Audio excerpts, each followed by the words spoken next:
Innal hamdalillah nahmaduhu wa nasta'inuhu wa nastaghfiruh wa na'udzu billahi min shururi anfusina wa min sayyiati a'malina may yahdihillahu fala mudilla lahu wa may yudlil fala hadiya lahu wa asyhadu an la ilaha illallah wahdahu la syarika lah wa asyhadu anna Muhammadan abduhu wa rasuluhu la nabiyya wa la rasula ba'dah. Allahumma salli wa sallim wa barik ala nabiyyina Muhammad wa ala alihi wa ashabihi wa man tabi'ahum bi ihsanin ila yaumiddin. Faqad qala Allah ta'ala fil Qur'anil Karim, ya ayyuhalladzina amanu ittaqullaha haqqa tuqatih wa la tamutunna illa wa antum muslimun. Ya ayyuhalladzina amanu ittaqullaha wal tanzur nafsum ma qaddamat lighad wattaqullaha innallaha khabirum bima ta'malun. Wa la takunu kalladzina nasullaha fa ansahum anfusahum ulaika humul fasiqun. Ya ayyuhalladzina amanu ittaqullaha wa qulu qawlan sadida yuslih lakum a'malakum wa yaghfir lakum dhunubakum wa may yuti'illaha wa rasulahu faqad faza fawzan 'azima. Masyaallah muslimin wal muslimat sidang salat Jumat rahimakumullah. Hendaknya kita terus berupaya untuk meningkatkan kualitas keimanan dan ketakwaan kita kepada Allah Subhanahu wa taala. Kita laksanakan segala apa yang telah diperintahkan oleh Allah Subhanahu wa taala kepada kita, dan kita hendaknya mampu menjadi pribadi-pribadi yang sanggup menjauh dirikan kita dari segala bentuk larangan-larangan Allah Subhanahu wa taala. Terutama ketika kita memasuki akhir zaman semacam ini. Masyaallah muslimin, semakin dekat akhir zaman ini, semakin banyak penyimpangan yang dilakukan oleh manusia. Rasa malu dan risih untuk melakukan hal-hal yang buruk seakan-akan telah sirna. Orang berbuat dosa, bermaksiat dan melakukan penyimpangan-penyimpangan sudah tidak malu-malu lagi menampakkan di tengah-tengah khalayak. Asal kepentingan pribadinya, tuntutan syahwatnya bisa tercapai. Maraknya perilaku korupsi di akhir zaman ini karena mereka, para pelaku korupsi ini sudah tidak memiliki rasa malu lagi, karena hati nurani mereka telah mati. Kalimat hayat diambil dari kata hayat menurut Ibnu Qayyim al-Jauziyah yang berarti kehidupan. Ketika kehidupannya sudah mati, hatinya sudah mati, maka rasa malu sudah terputus dari diri mereka. Maraknya perilaku kolusi, nepotisme, praktik-praktik kebohongan, keculasan dan kecurangan yang terjadi selama ini memberikan bukti kepada kita bahwa rasa malu telah hilang dari hati para pelakunya. Masyaallah muslimin sidang salat Jumat rahimakumullah. Di zaman ini orang sudah tidak malu-malu lagi melakukan praktik penyalahgunaan wewenang. Mereka menindas, bertindak sewenang-wenang, main serobot menggunakan kekuasaannya terhadap yang bukan haknya, sudah menjadi pemandangan kita sehari-hari. Mereka seperti sudah kehilangan kendali karena sifat malu, rasa malu sudah sirna dari diri mereka. Di zaman mutakhir, orang sudah tidak malu-malu lagi melakukan perbuatan mesum, bahkan dilakukan di tengah-tengah, di depan khalayak ramai. Rasulullah Muhammad sallallahu alaihi wasallam pernah bersabda, yang hadis ini dari Abu Hurairah, demi jiwaku yang ada di tangannya, kata Rasulullah Muhammad sallallahu alaihi wasallam, tidak akan hancur umat ini sehingga datang satu masa di mana seorang lelaki mendatangi perempuan, kemudian ia menghamparkan kasur untuknya di jalanan untuk berzina. Kemudian datang seseorang yang pilihan, seorang mulia dari kaum mereka itu, seraya mengatakan, wahai fulan, andai engkau menyembunyikannya di balik tembok ini. Hadis ini diriwayatkan oleh Imam Ahmad. Hadis ini menunjukkan bahwa nanti di akhir zaman rasa malu sudah benar-benar akan sirna, sehingga orang-orang akan melakukan hal yang paling memalukan sekalipun dilakukannya secara terang-terangan. Abu Hurairah radhiyallahu anhu bercerita bahwa Rasulullah sallallahu alaihi wasallam pernah mendengar, Abu Hurairah pernah mendengar dari Rasulullah Muhammad sallallahu alaihi wasallam bahwa beliau bersabda, setiap umatku, kata Rasulullah, akan mendapatkan ampunan kecuali mujahirin.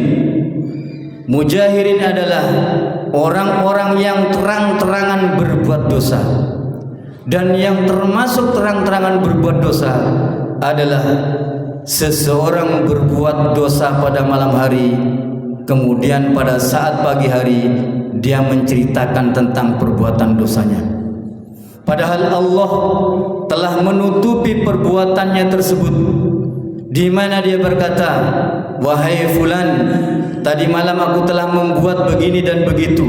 Sebenarnya pada malam hari Robnya telah menutupi perbuatannya, tetapi pada pagi harinya dia menyingkap sendiri perbuatannya yang telah ditutup oleh Allah tersebut.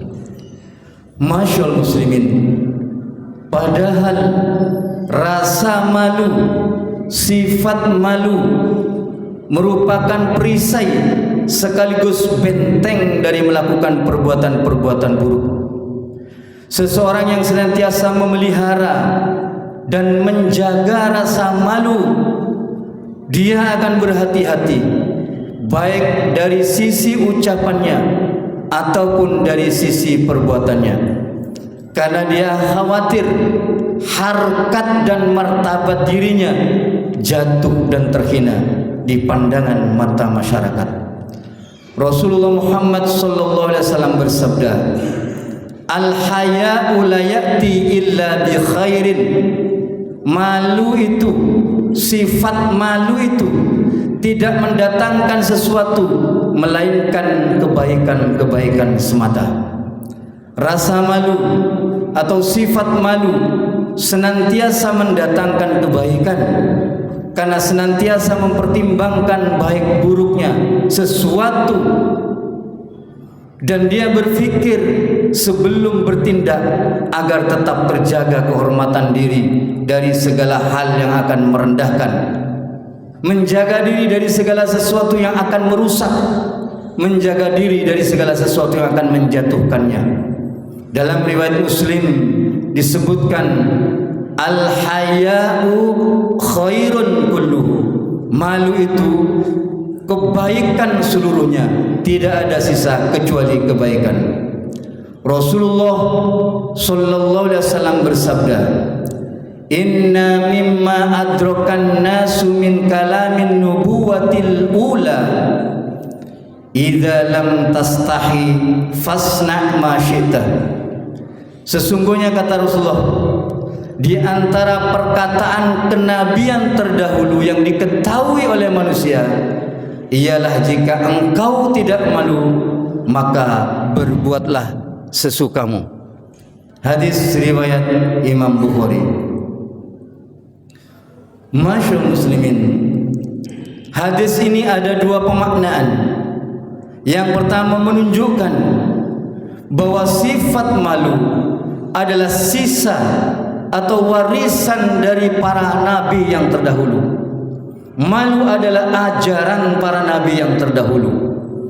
Jika kamu tidak memiliki rasa malu, maka lakukanlah sesukamu. Ini maksudnya adalah ancaman. Hal ini sesuai dengan firman Allah Subhanahu wa taala, "I'malu ma syi'tum innahu bima ta'maluna basirun." Lakukanlah sesukamu, sesungguhnya Allah Maha melihat apa saja yang kalian lakukan. Quran surat Fussilat ayat yang ke-40.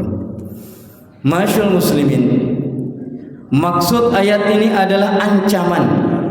Jika kita tidak memiliki rasa malu, atau rasa malu yang ada pada diri kita ini sudah terkalahkan, tertutupkan oleh syahwat kita, maka lakukanlah sesukanya, tetapi pasti kita akan menanggung akibatnya. Dalam pendapat yang kedua mengatakan bahwa maksud hadis tersebut adalah bukan ancaman, melainkan kalimat tersebut berbentuk informasi atau khabar. Artinya jika seseorang tidak memiliki rasa malu, maka ia akan berbuat apa saja yang ia mau. Ia akan berbuat apa saja yang didorong oleh syahwatnya. Karena pencegah dari perbuatan keji dan mungkar adalah sifat malu atau rasa malu. Jika seseorang tidak memelihara bunga malu di taman hatinya, maka ia akan terjerumus ke dalam lumbung maksiat dan dosa.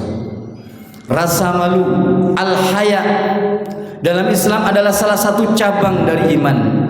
Dalam sebuah hadis Rasulullah Muhammad SAW bersabda, iman itu, kata Rasulullah, memiliki lebih dari 70 atau 60 cabang. Dan cabang yang paling tinggi adalah perkataan La ilaha illallah. Dan yang paling rendah adalah menyingkirkan duri sebagai gangguan di jalan. Dan malu, kata Rasulullah, adalah salah satu dari cabang iman. Hadis riwayat Bukhari dan Muslim. Masyaallah muslimin, bila rasa malu sudah hilang, maka kemungkaran akan merajalela. Hal-hal yang memalukan dilakukan dengan terang-terangan. Bahkan sebagian orang merasa bangga dengan perbuatan tercelanya ini. Dan jika kemungkaran dibiarkan berjalan leluasa, maka kemungkaran akan membudaya dan kemungkaran akan menjadi dinormalisir sehingga dinilai sebagai sebuah kebaikan.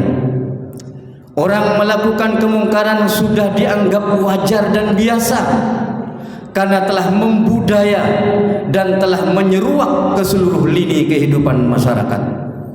Jika kemungkaran telah merata, maka akan terjadi penyakit-penyakit sosial, penyakit masyarakat yang tentunya akan sangat menular, terutama kepada para generasi mudanya. Mereka akan berupaya meniru cara-cara mungkar yang dilakukan oleh pendahulunya. Mereka meniru cara-cara mungkarat yang dilakukan oleh pendahulunya. Dan bila kemungkaran ini dibiarkan, akan menghadirkan bencana, akan mengundang azab Allah Subhanahu wa taala. Sebagaimana firman Allah Subhanahu wa taala, "Wattaqu fitnatan la tusibanna alladzina zalamu minkum khassah wa'lamu annallaha syadidul iqab." Dan takutlah kalian, merasa khawatirlah kalian terhadap satu bencana, yang bencana itu nantinya akan didatangkan oleh Allah, yang tidak hanya mengenai orang-orang dolim saja di antara kalian, tetapi orang-orang yang baik pun akan dilibas. Wa'lamu annallaha syadidul iqab, dan ketahuilah bahwa sesungguhnya siksa Allah itu amatlah keras. Zainab binti Jahsh bertanya kepada Rasulullah Muhammad sallallahu alaihi wasallam, "Ya Rasulullah, anahliku wa fina salihuna?" Apakah kami ini juga akan tertimpa azab, akan dikenakan bencana, padahal kami tengah berada bersama orang-orang yang soleh. Teman-teman kami adalah orang-orang yang soleh. Rasulullah menjawab, "Naam, idza kasral khabth." Iya, kata Rasulullah, jika kemungkaran, hal-hal yang mungkarat, keburukan-keburukan sudah merata, sedangkan orang-orang yang baik hanya duduk nonton diam saja. Rasulullah sallallahu alaihi wasallam bersabda, "Innan nasa idza ra'aw dzaliman falam ya'khudhu ala yadayhi ausyaka ayya ummahumullahu biqabin." Sesungguhnya, kata Rasulullah, jika manusia melihat seseorang melakukan kezaliman, melihat adanya kemungkaran yang terang benderang, kemudian mereka tidak berupaya untuk mencegah kemungkaran itu, maka Allah akan meratakan adabnya kepada semuanya, baik itu yang zalim ataupun yang berlaku soleh. Hadis riwayat Abu Dawud dan Tirmidzi. Jika kemungkaran dibiarkan, maka doa-doa tidak dikabulkan. Seorang hamba yang berdoa kepada Allah, ketika dia melihat kemungkaran diam saja, maka doanya tidak akan diterima oleh Allah Subhanahu wa taala. Hal ini berdasarkan sabda Rasulullah Muhammad sallallahu alaihi wasallam, "Demi zat yang jiwaku berada di tangannya, hendaklah kalian betul-betul melaksanakan amar ma'ruf nahi mungkar, atau jika kalian tidak melaksanakan hal itu, maka sungguh Allah akan mengirim kepada kalian siksaan darinya.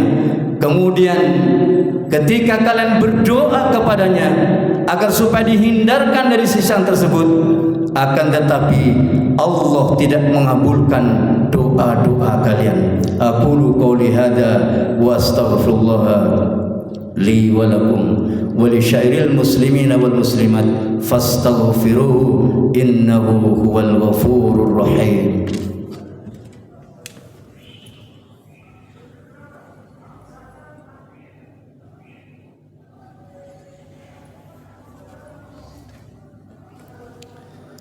Alhamdulillah hamdan katsiran kama amara.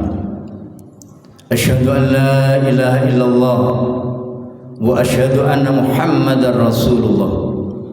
Allahumma salli wa sallim wa barik ala nabiyyina Muhammad wa ala alihi wa ashabihi ajma'in. Ya ayyuhalladzina amanu ittaqullaha haqqa tuqatih wa la tamutunna illa wa antum muslimun. Masyaallah muslimin, sidang salat Jumat rahimakumullah. Kita hendaknya mampu memelihara rasa malu yang Allah anugerahkan kepada kita. Kita hendaknya merasa malu kepada Allah sekiranya kita berbuat keburukan. Kita harus malu di saat kita melakukan kemungkaran, malu di saat kita melakukan berbagai penyimpangan yang melanggar syariat dan etika, malu di saat kita melanggar norma-norma hukum yang berlaku. Sebab pangkal dari munculnya berbagai perilaku-perilaku yang mungkarat itu, muaranya adalah karena sifat malu yang ada pada diri kita telah sirna. Rasa malu telah mati, tertutup oleh syahwat keinginan yang menuntut. Masyaallah muslimin,